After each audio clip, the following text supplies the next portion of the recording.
Albarino from Portugal. We imported 3 clones from Plancel Nurseries, 635, 636 and 637. Nick, tell us what you're seeing here. Any difference between the Spanish selection and the Portuguese selections? Well, I've had a good look through all the selections that we've got here, and really not any major differences, and very similar to the Spanish selection as well. So again, very open bunches, very botrytis resistant, and are looking very similar at the moment.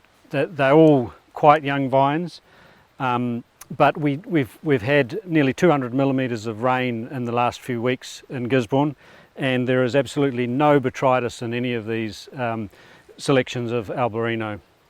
As you can see, very open bunches and quite tough skins, so very happy with that, Jeff.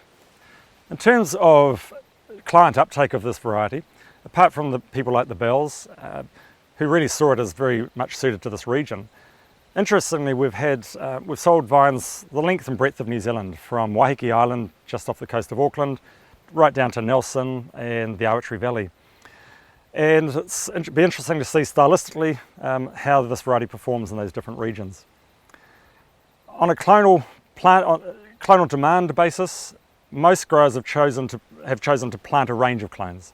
And if you look at the Bells, as the very first planting here in New Zealand, planted half of the block in the Spanish selection, kept the other half of their block open for another year, and as soon as the first plants from Plancel selections came available, they filled up the rest of the block. And that's pretty much what we're seeing. The early adopters are saying, let's spread our risk and let's see what we can do with this. The first couple of wines came out last year, I think just a barrel from the Archery Valley and a barrel from Gisborne. So it is early days, but I think could be some pretty exciting wines coming out over the next few years.